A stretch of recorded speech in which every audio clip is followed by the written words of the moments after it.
부지런하여 게으르지 말고 열심을 품고 주를 섬기라. 아멘.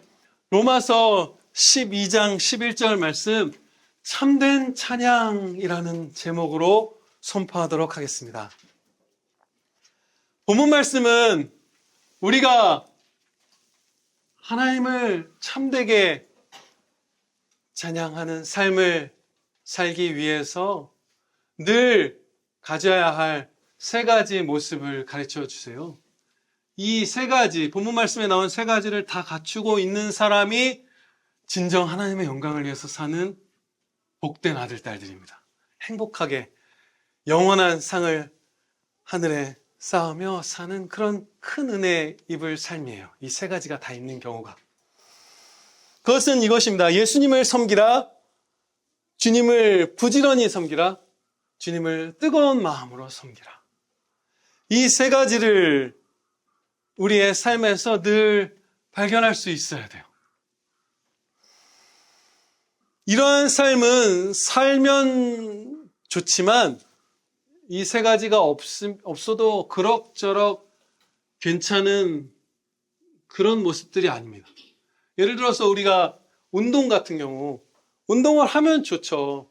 정말 절제된 운동과 식단을 병행해서 그렇게 살면 몸에도 좋고 마음에도 좋죠. 그러나 운동을 안 해도 그럭저럭 살만하죠, 여러분. 뭐 운동 많이 안 하셔도 괜찮아요. 또 타고나기를 건강하면. 저희 원로 목사님은 시간 내서 뭐 걷는 정도 빼고 특별히 운동을 하신 적이 한 번도 없어요. 저는 매일 운동해오는데 지금 저보다 저희 원로 목사님이 건강하신 것 같아요. 그냥 타고나면 별로 운동 안 해도 그렇죠? 잘 살 수 있어요. 그럭저럭. 그런데 부지런히 뜨겁게 주님을 섬기는 것, 이것은 하지 않으면 우리의 삶 거의 전부가 무너집니다. 비참해져요.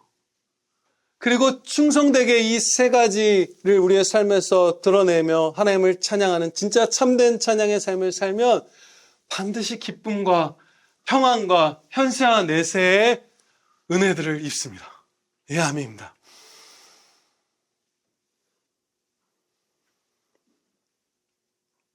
왜 이것이 그토록 중요한가? 운동과 다른가? 여기에 삶이 전체가 다 달려있는가? 그것을 제가 최근에 깨달았어요. 저에게 주신 임무죠. 말씀과 기도에 전념하라. 근데 제가 그것을 태만했을 때 어떤 일이 벌어졌냐면요. 저의 가족인 아내와 하성이와 하영이를 사랑하는 데 실패하는 것을 목격했습니다. 말씀 설교 준비를 게을리 했더니 가족들을 사랑하는 데 실패하는 거예요. 가족들을 마주하는 얼굴에서부터 제가 이렇게 그 사랑하는 마음으로 이렇게 미소로 보고 눈으로 따뜻하게 눈을 마주치고 하는 것들이 점점 줄어가는 거예요. 그냥 말하고 내가 했는데 한 몇 분 동안 대화하고 아들하고 뭐 챙겨주고 했는데 얼굴을 안 봤더라고요. 그렇게 안 되잖아요. 주님이 우리를 그렇게 대하시지 않잖아요. 사랑의 주님께서 한 명 한 명을 이렇게 대면해서 보시잖아요.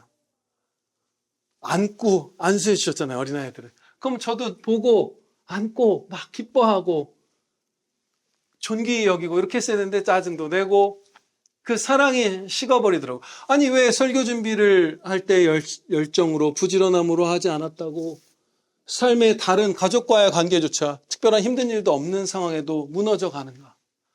그것은 물론 당연하게도 저만의 경험이나 저에게만 있는 특수 상황은 아닙니다. 저와 여러분 모두에게 공통되게 나타날 수밖에 없는 일이에요. 왜냐하면요. 갈라디아서 5장 22절 23절 말씀입니다. 성령의 열매는 사랑과 희락과 화평과 오래 참음과 자비와 착함과 충성과 온유와 절제니 이 같은 것을 금지할 법이 없느니라. 제가 설교 준비에 소홀했을 때에 성령님을 소멸해 가는 것이고 그러면 성령님의 열매인 사랑이 줄어들어가고 그래서 가족들에게 나쁘게 대했던 것이에요. 여러분도 마찬가지예요. 가족들을 사랑하지 않을 때 회사 동료는 막 정말 뜨거운 마음으로 사랑할 수 없어요.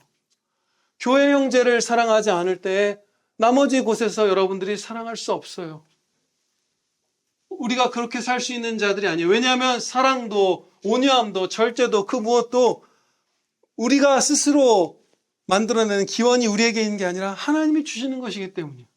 성령님의 소욕을 거스르면서 성령 충만함의 반대로 성령님을 소멸해 가면 갈수록 지금 읽어드린 갈라디아서의 그 성령님의 열매들이 우리에게서 사라져가는 거예요. 제가 이 말씀을 드린 이유는 무엇이죠?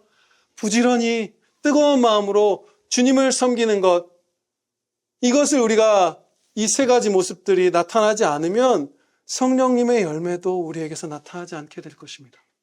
한 부분에서 무너지면 전체가 점점 무너져 갈 것이고, 그때 우리는 자기만 아는, 정욕만 쫓는, 그러면서 염려하는, 죄책감에 시달리는 그러한 삶을 살게 될 것이에요. 슬플 거예요. 아플 거예요. 무서울 거예요. 우리의 삶이 주님을 섬기지 않을 때. 그런데 우리가 부지런히 뜨겁게 주님을 섬기면 반드시 죽음의 공포도 어떤 환난도 다 위로받고 기쁨 가운데 살게 됩니다. 그것은 의심의 여지가 없어요. 체험한 바고 체험할 것이에요. 우리가 다. 그런데요, 여기서 한 가지 어떤 질문을 품게 되실 수도 있습니다. 또 합당한, 어떻게 보면 품을 만한, 그리고 해결해야 할 그런 질문이에요. 무엇이냐면, 내가 주님을 섬기는 그 사랑과 충성과 온유와 절제와 착함과 이런 것들, 이게 성령님의 열매다, 이런 말씀을 우리가 배웠잖아요. 그러면 내가 주님을 섬기는 그 충성과 사랑 같은 것들이 적은 이유가 그 책임이 나에게 있는 게 아니라 주님이 내게 안 주셨으니까 그런 거 아닌가? 내가 불순종해서 부지런하지 않고 뜨겁지 않고 주님을 섬기지 않은 것이 아니라, 내 책임이 아니라 그 상황이, 나의 불순종이 나에게 사랑과 충성과 온유와 절제와 양선과 이런 것들을 적게 주신 주님 책임이 아닌가, 이렇게 생각하는 거예요.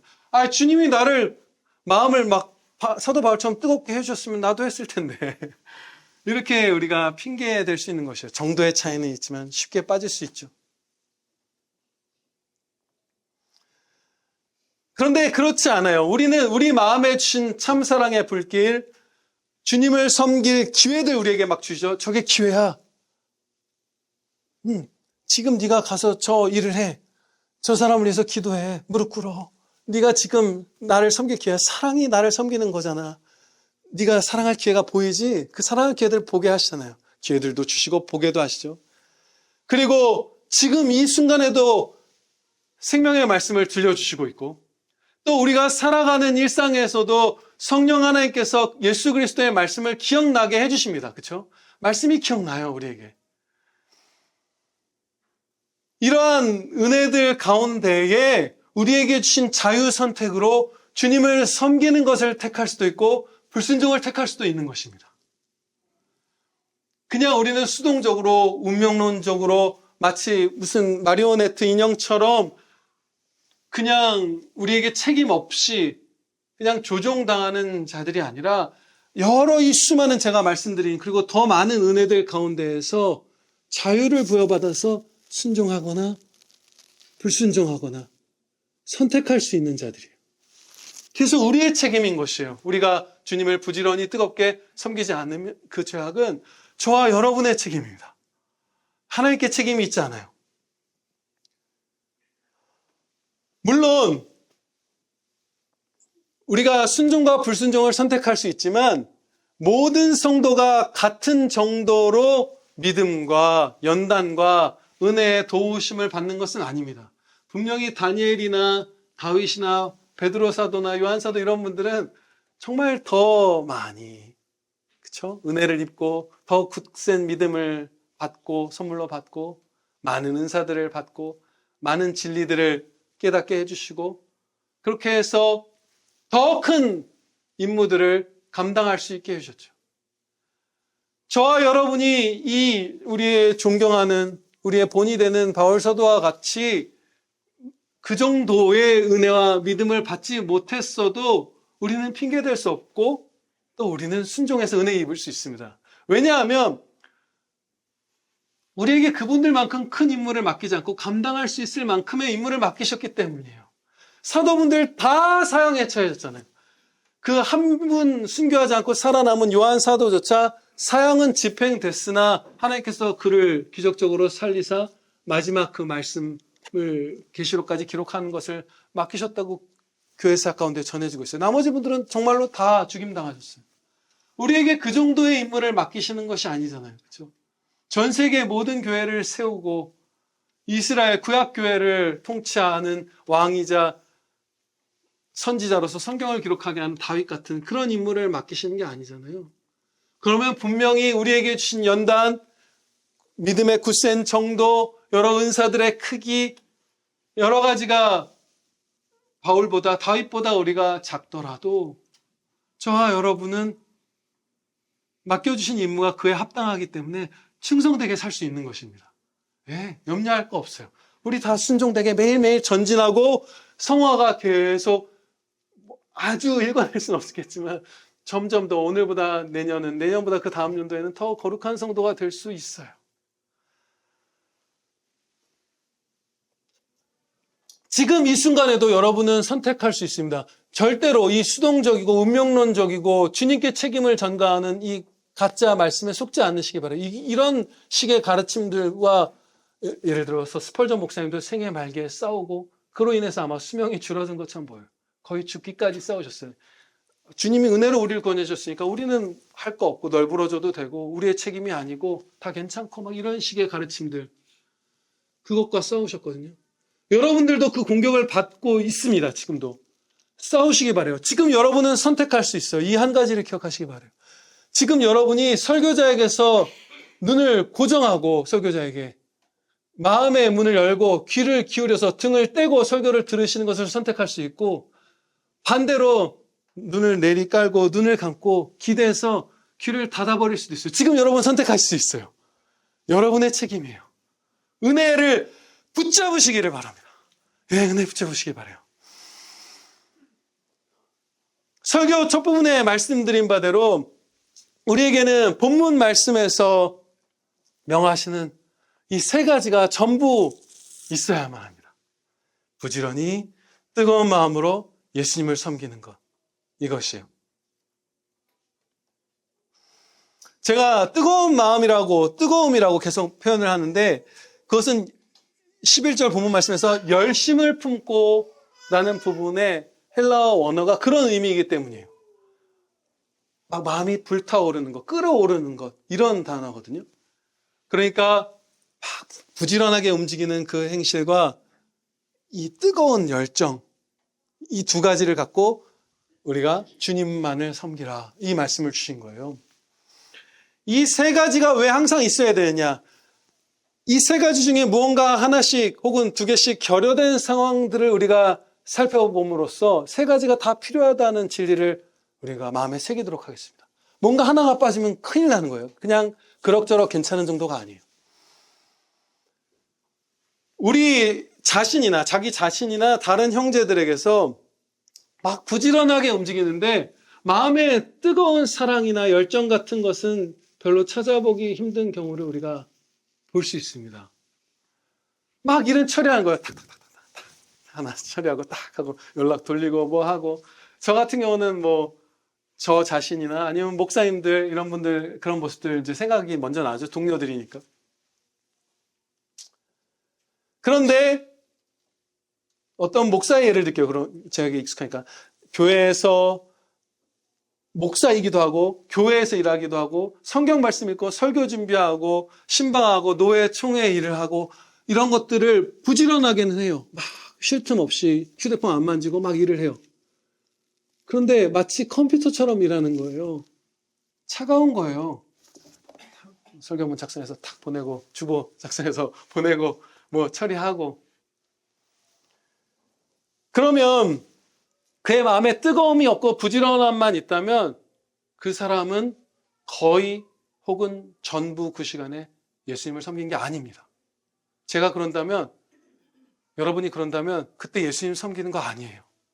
부지런하기만 하다면. 왜냐하면 기쁨 없는 찬양이 찬양이던가요? 감사 없는 찬양도 찬양이 아니죠. 그리고 참 사랑이 없는 찬양도 찬양이 아니에요. 주님의 영광에 감격하지 않는 찬양도 찬양이 아니에요. 그런데 감격과 사랑과 감사와 기쁨, 이 모든 것들은 마음을 뜨겁게 하는 거잖아요. 마음의 온도가 높지 않고 일들을 하나하나 쳐내고 있는 자신의 모습을 저와 여러분이 발견한다면 주님을 섬기고 있지 않은 것입니다. 마음에 뜨거움이 있어야 돼요. 이웃들의 어떤 죄악된 모습을 보면서 그들을 가볍게 여기는 뜨거움,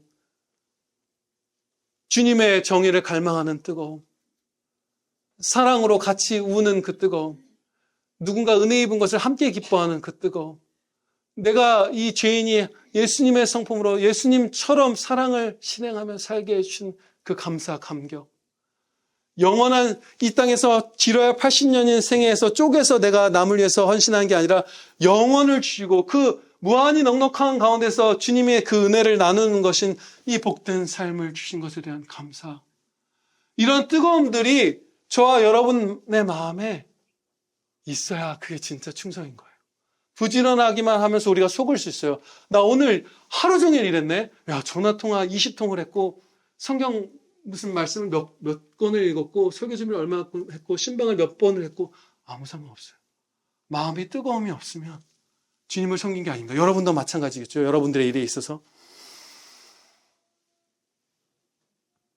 반대의 경우도 이와 동일한 원리를 갖습니다. 뜨거움은 있지만 막 부지런한 행실이 없는 경우. 그럼 그것도 주님을 섬긴 게 아니에요. 그 뜨거움 자체가 거룩한 불길이 아니에요. 정욕적인 뜨거움이에요.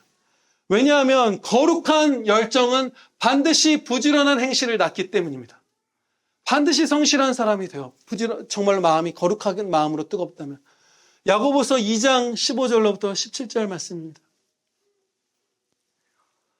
만일 형제나 자매가 헐벗고 일용할 양식이 없는데 너희 중에 누구든지 그에게 이르되 평안히 가라, 덥게 하라, 배부르게 하라 하며 그 몸에 쓸 것을 주지 아니하면 무슨 유익이 있으리요?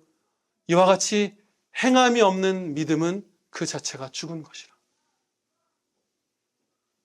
진짜 믿음은 사랑의 행실을 낳는다. 사랑으로 역사하는 믿음이다 라고 하나님께서 가르쳐 주셨어요.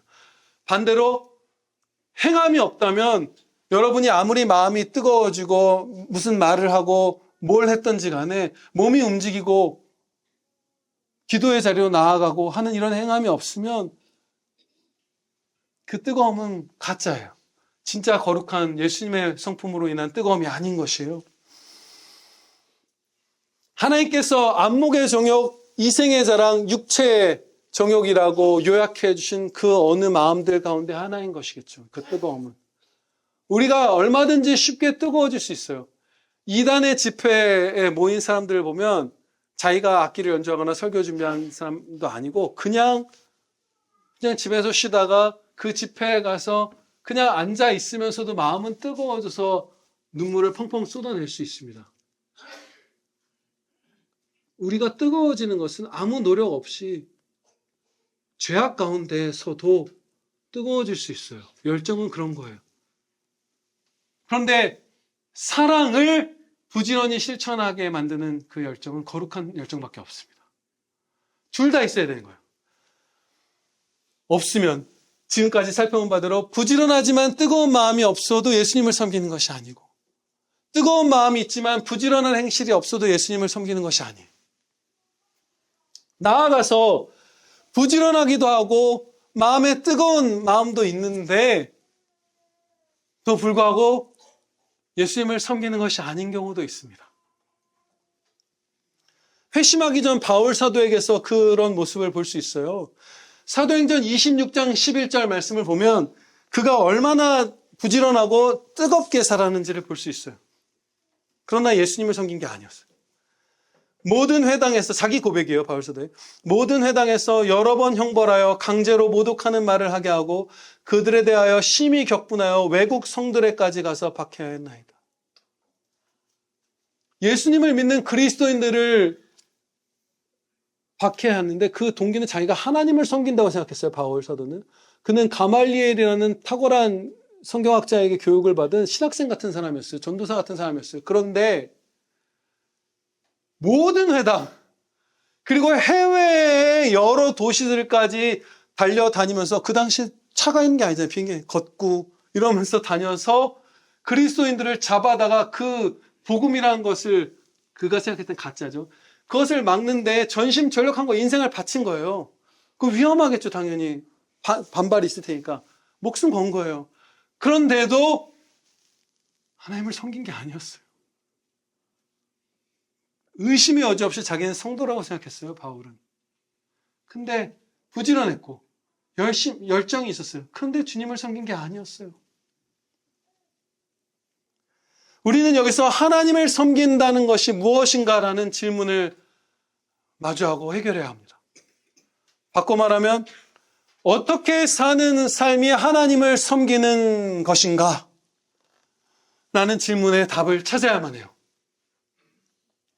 예수 그리스도께서 다시 이 땅에 오실 그 심판날에 회심하기 전에 바울 사도와 같은 상태로 한평생을 보낸 사람들이 많이 있을 것이다 라고 말씀합니다. 바울 사도는 회개하고 돌이켜서 정말로 주님을 섬겼죠. 근데 그렇지 않고 나는 주님을 섬긴다고 생각하고 마음에 열정이 있고 부지런한 행실도 있는데 사실은 주님을 섬긴 적이 없는 이들이 많을 거다라고 주님이 말씀하시잖아요. 마태복음 7장 22절로부터의 말씀에 예수님께서 친히 말씀하십니다. 그날에, 주님의 그 심판날에 많은 사람이 나더러 이르되 주여 주여 우리가 주의 이름으로 선지자 노릇하며 주의 이름으로 귀신을 쫓아내며 주의 이름으로 많은 권능을 행하지 아니하였나이까 하리니 그때 내가 그들에게 밝히 말하되 내가 너희를 도무지 알지 못하니 불법을 행하는 자들아 내게서 떠나가라 하리라. 이 멸망할 사람들은 간증도 한 것이고, 그렇죠, 나름대로 전도도 한 것이고 설교도 한 거예요. 귀신들도 쫓아냈고 큰 일들도 많이 행했어요. 교회에서 예수 그리스도의 이름을 내걸고. 그런데 그러니까 부지런하고 열정적이고 예수님을 섬긴다고 스스로는 생각했던 거예요. 그런데 예수님께서는 니네가 행한 것이 뭐라고 말씀하셨죠? 불법이다. 불법을 행했다라고 말씀하시는 거예요. 이렇게 완전히 멸망할 자들에게서만 이런 삶이 나타날 수 있는 것이 아닙니다. 우리는 분명 만약에 저와 여러분 가운데 진짜로 예수님을 믿는 택함받은 자녀라면 결국 회개하게 해주시겠죠. 그러나 삶의 상당 기간 동안 부지런하고 뜨겁고 예수님을 섬긴다고 착각하면서 예수님을 섬기지 않는 시간을 저가 보낼 수 있고 여러분들이 보낼 수 있어요. 멸망하지는 않겠지만 이 사람들처럼 우리도 동일한 잘못을 한참의 기간 동안 저지를 수 있습니다.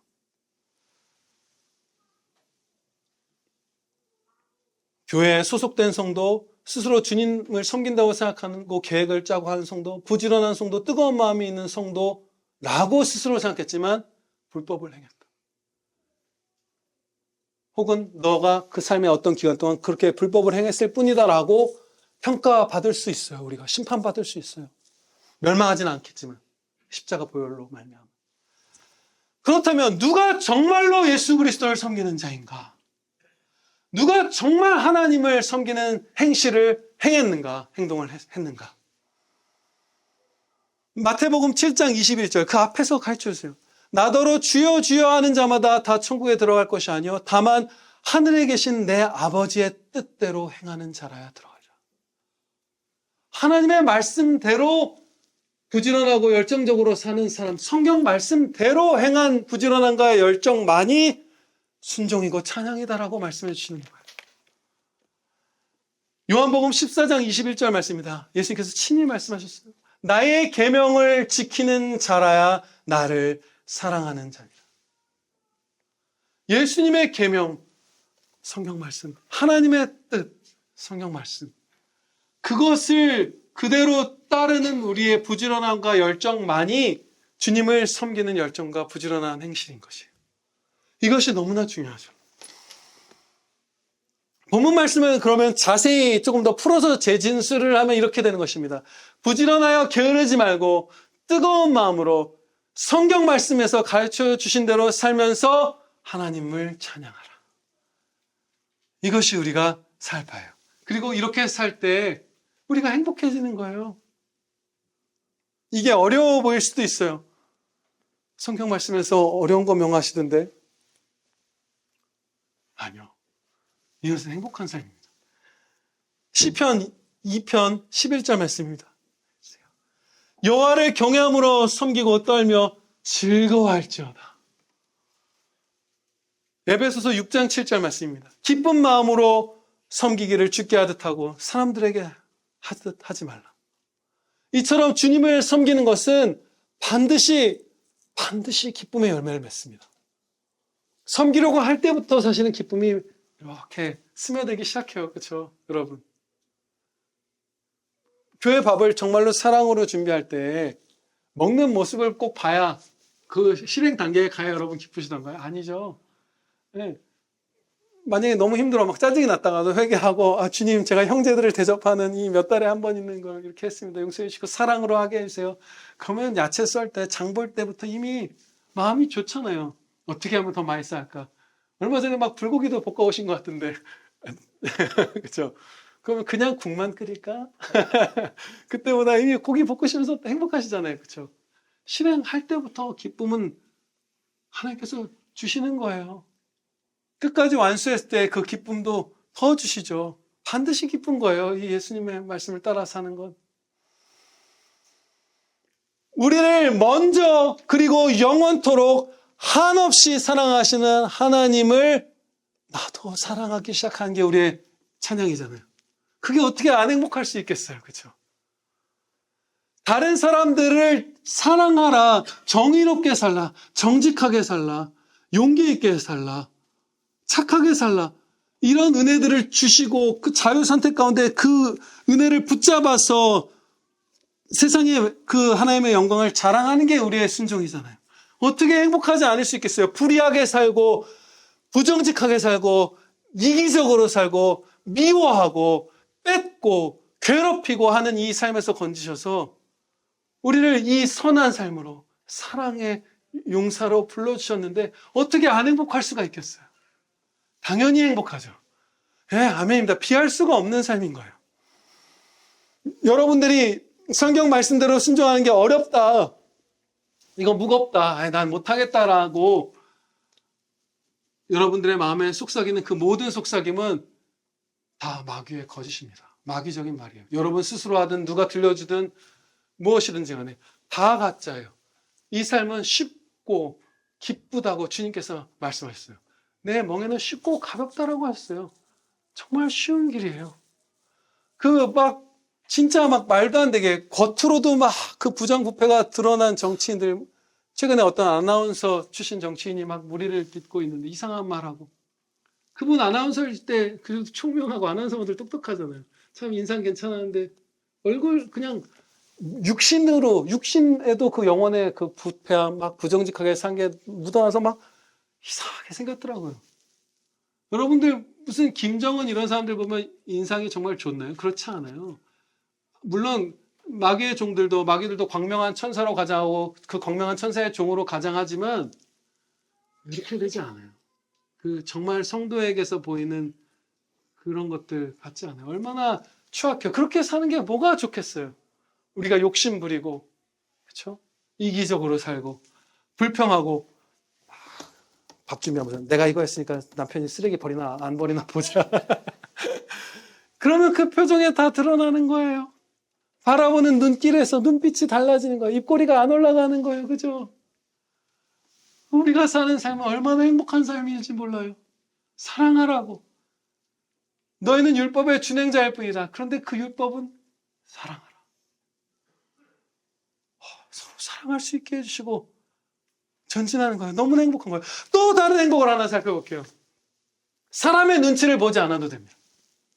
주님을 섬기는 삶은. 얼마나 무서워요. 사람의 눈치를 보는 게.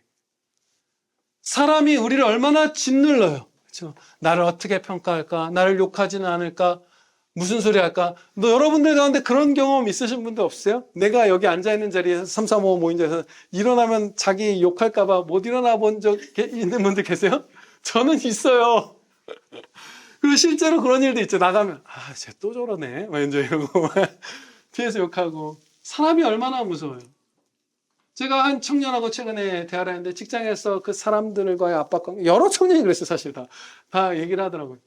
저는 그 회사보다 덜한 압박이 있는 공익근무를 할 때. 공익근무 요원들한테 막 엄청난 책임을 묻는 것이 아니기 때문에 일은 바쁘지만 부담 없어요. 그런데도 잠깐 이제 막 쉬고 이럴 때도 악몽 꿔서 그 동료들이 나에게 대해서 나쁘게 말할까봐 너무 오래 쉰 거 아니야? 점심때 막 벌떡 막 긴장하고.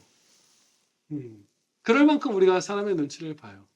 왕따, 맞은 거 없고, 돈 빼앗긴 거 없고, 아무 손해 없어도 우리 아이들 어때요? 친구들이 좀 따돌리는 것 같으면 마음이 막 콩닥콩닥하고. 최근에 모두가 자신의 무가참과 싸우고 있다라는 드라마가 방영되고 있는데 거기서 보니까 여주인공이 초등학교 한 2, 3학년, 9살 때인가 따돌림 같은 거 당하는데 그 마음이 너무 낙심해서 코피가 이렇게 터져요. 그 스트레스 때문에.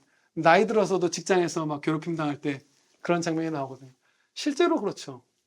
사람의 앞에서 우리가 마음이 이렇게 그쵸 막 진역이어지잖아요. 그 사람들의 악의와 내가 스스로 생각한 나를 높이려는 마음도 사실 들어있어요. 내가 인기를 누리고 싶고 높은 자리에 서고 싶고.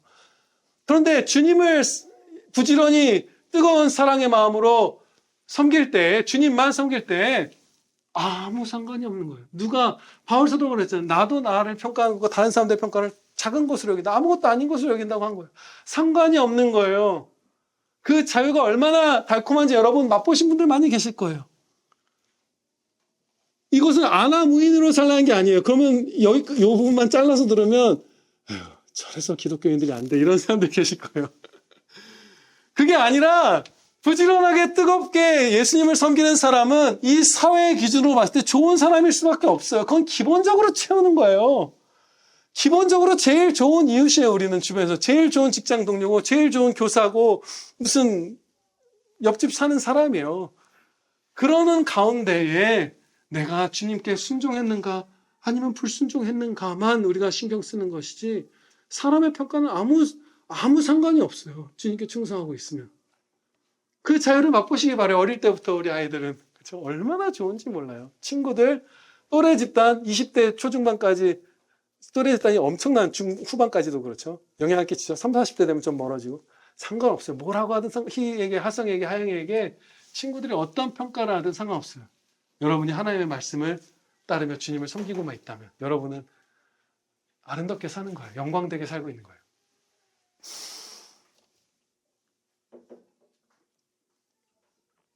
그리고 또 다른 기쁨을 살펴보겠습니다.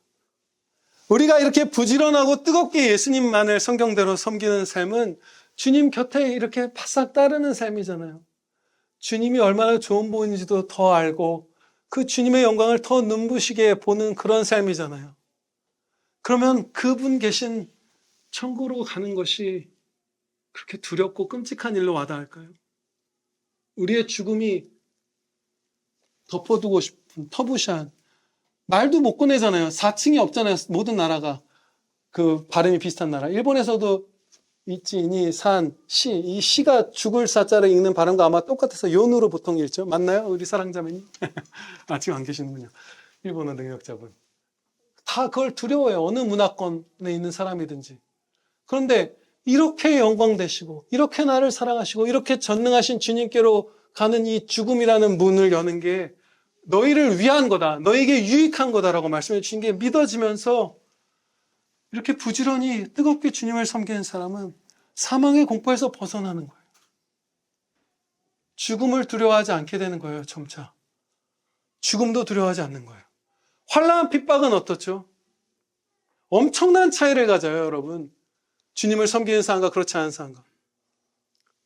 예를 들면 이런 거예요. 이제 저는 목사님들의 예를 들까요? 많이 알려져 있고 저도 많이 접하니까. 근데 실명을 거론하지 않고. 정말 충성된 목사님이 있어요. 막 열심히 살아요. 그러다 보면 당연히 힘들죠. 막 선교를 가든 이 땅에 한국에서 사역하든 뭐 미국에서 사역하든 여러 가지 경제적인 어려움, 막 바쁨, 공격 원수들의 진리를 바르게 선포하면 동료들한테도 공격당하잖아요. 그런데 그 사모님들 가운데 일주일에 남편 거의 얼굴도 못 보고 가난하게 막 미친 듯이 일하면서 애를 키워야 했던, 몸도 자기도 아프고 이런 사모님인데 막 기쁘게 살았던 분도 계시고, 또 어떤 분은 죽어라고 남편을 원망하고 그 사역에 짐이 되고 교회의 평화를 깨뜨리고 이런 분들이 있어요. 그런 차이가 있어요. 엄청난 차이가 있는 거예요. 내가 주님을 부지런히 뜨겁게 한 걸음 한 걸음씩 섬겨야지. 오늘 내가 할 수 있는 일이 뭐지?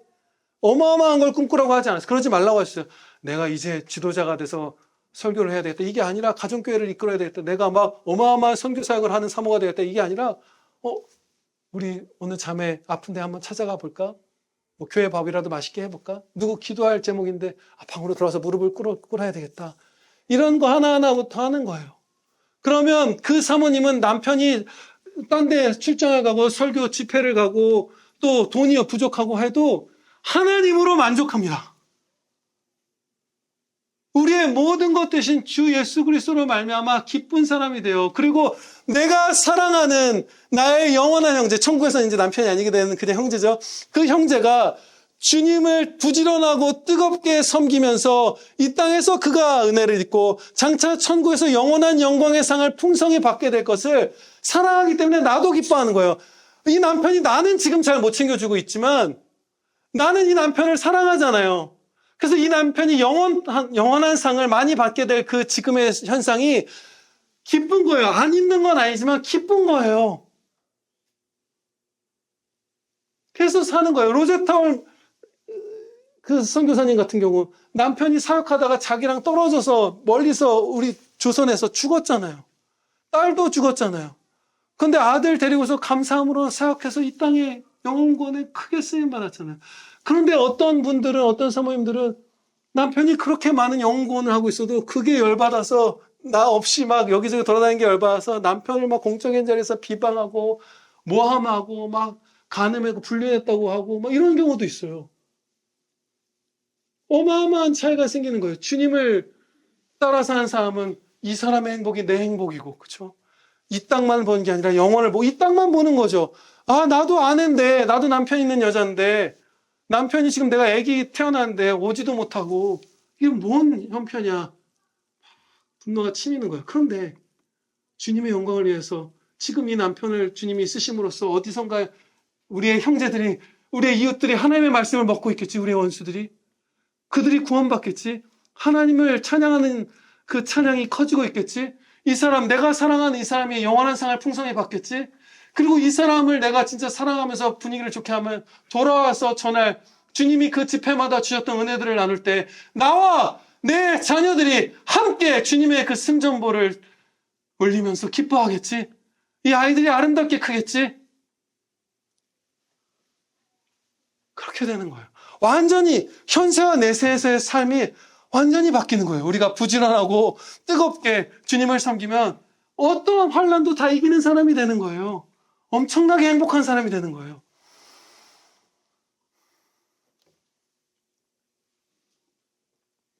그러면 우리가 이것을 잃어버렸을 때 어떻게 회복하는가를 살펴보고 이제 마치겠습니다. 이 부지런함, 이 뜨거움으로 예수님을 성경대로 섬기는 것. 그래서 우리가 멀어졌을 때 어떻게 할까? 사실을 주의 깊게 바라보시기 바랍니다. 여러 가지 우리를 둘러싼.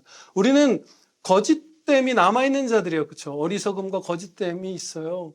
그래서 사실들을 잘 잊고 왜곡하죠. 그래서 무슨 메타인지가 중요하다, 자기 객관화가 필요하다, 세상 사람들 말하죠. 성도들에게도 그런 것들은 당연히 필요합니다. 정말로 돌아보는 거예요. 내가 이렇게 태만하게 살았더니 가족들을 사랑하고 있지 못하네. 그 소중하다는. 나에게 책임이 있는 내 아들, 딸, 내 아내조차도 따뜻한 눈빛으로 보고 섬기고 있지 못하는구나. 그런데 필요해.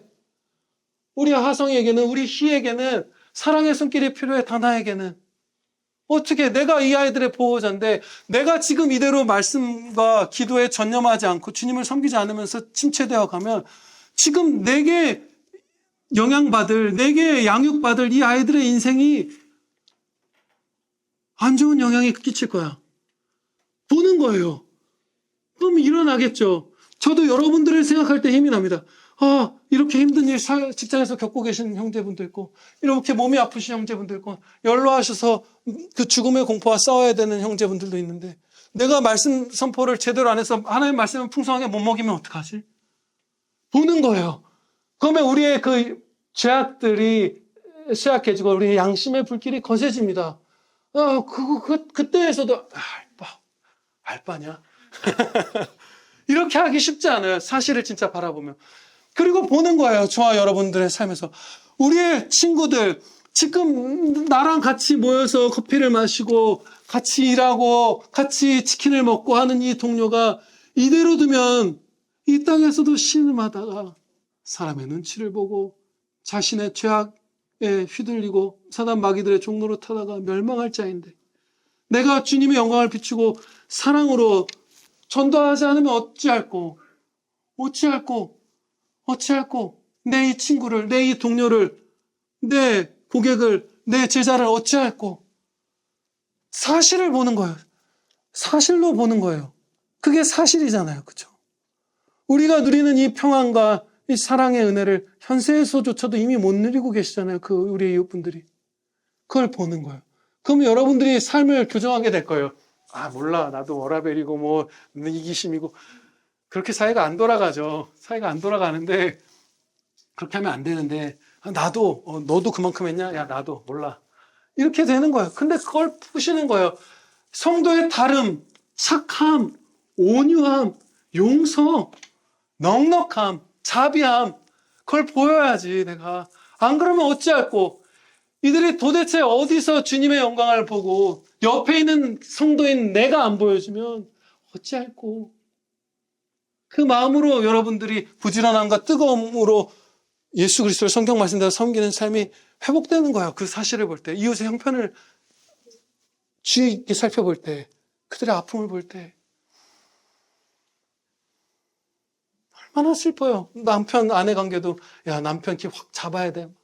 그렇고 막 부딪히고, 불신자 남편 불신자 아내도 남편이 아내를 잘 보살피고 존중하며 아내도 행복하고, 아내가 남편을 잘 섬기고 따뜻한 밥 차려놓고 여보 고생하셨어요. 월급 봉투 받을 때 고마워요. 남편도 여보 수고하셨어요. 고마워요 하면, 옛날에 그랬잖아요. 우리 사회에 그런 사람들 많았어요.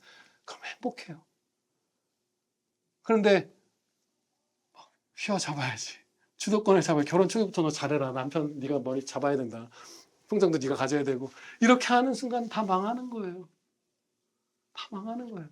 근데 그런 슬픔 가운데 있는 거잖아요. 우리 이웃들이. 그건 작은 거죠. 어마어마한 슬픔 가운데 4층을 F라고 못 바꾸면 불쾌할 정도로, 두려울 정도로 죽음의 공포 앞에서 사는 거잖아요. 우리 이웃들이. 무슨 젓가락을 어디에 꼽으면 일본 사람들은 죽는다. 다 죽는 걸 상징하는 것들. 재수없다고 하잖아요.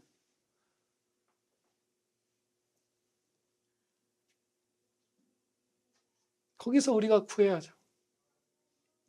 제 친한 친구가 단골로 다니던 그 친구 집 앞에 있던 맥주집이 있었어요. 거기가 저희 동창들이 다 맨날 모이던 곳이었어요. 애들이. 거기 가면 애들이 있어요. 근데 그 친구가 죽었어요. 수천했어요. 그리고 장례식이 끝나고 거기에 갔어요. 그 가게. 근데 그렇게 장사할 때 막 살갑게 하던 분이 우리가 온 걸 싫어하더라고요. 재수없다고. 그 상복 입고 온 거를. 얼마나 비참해요. 우리의 인생이란 게. 그렇게 이모이모하면서, 그렇죠? 죽음이 얼마나 두려우면. 두렵죠. 지옥의 형벌은 생각지도 않아도 그냥 목숨이, 육신의 죽음이 온다는 것만으로도 슬프죠. 거기에 있는 게 우리의 이웃들이잖아요. 건져야죠, 우리가. 그렇죠? 주님의 영광을 비추고 사랑을 해서, 그 사람을 사랑해서 마음을 녹이고 복음의 귀가 열리도록 해야죠. 우리가 보는 거예요. 사실을 직시할 때 저와 여러분의 부지런함과 뜨거움, 그것으로 주님을 섬기는 그 의지가 강해질 것입니다. 그리고 마지막입니다. 우리가 이것을 회복하기 위해서 할 일 많죠. 사실은 성경 말씀을 읽고 또 로이드 존스 목사님이 추천하는 바대로 신앙의 본이 되는 그 위인들의 전기를 읽어라. 마음이 뜨거워지거든. 정말 그래요. 그래서 제가 여러분들 드리려고 이제 책을 고를 예정이에요. 전기 중에 이렇게 두꺼운 것도 있지만 바쁘신데 여러분들 그거 못 읽어요. 그렇죠? 신학생이 아니면. 근데 요만한 거에 막 두세 사람씩 묶어서 존 파이퍼 목사님이 시리즈를 낸 게 있어요. 그것만 한 20, 30페이지만 읽어도 마음이 확 뜨거워져요. 공인된 방식에 우리의 선배님들이 사용했던, 저도 느껴봤고, 이제 그것을 이제 골라서 여러분들에게 선물해드리고자 지금 하고 있는데, 그런 방법도 있죠. 그런데 오늘 우리가 붙들고자 하는 것은 기도입니다. 기도예요. 사랑은 너희의 열매이니 라고 안 하셨죠. 결단코 절대로 안 하셨죠. 성령님의 열매는 사랑과 희락과 평화. 우리가 구해서 받아야만 하는 거예요. 이미 우리에게 주신 이 사랑과 충성과 거룩함들, 새 생명, 주님께로 기울어진 이 새 생명의 성향들, 이런 것들이 다 있잖아요. 새 생명이 있잖아요. 그것을 갖고 그 가운데서 자유 선택으로 더 은혜를 입는 그 선택을 해야 되는 거예요. 하나님을 더 사랑하게 해주십시오. 이미 저에게 하나님을 향한 사랑을 주신 아버지 하나님, 여기서 더 하나님 사랑하게 해주세요. 이미 순종의 한 걸음을 내딛게 해주신 아버지, 이제 2걸음, 3걸음 순종하고 뛰어가는 순종을 할 수 있게 해주시옵소서. 기도 외에 우리가 살아날 방법이 하나도 없습니다. 네, 다른 모든 방법들보다 더 강력하고 더 절실한 것은 기도예요. 기도하는 것이요.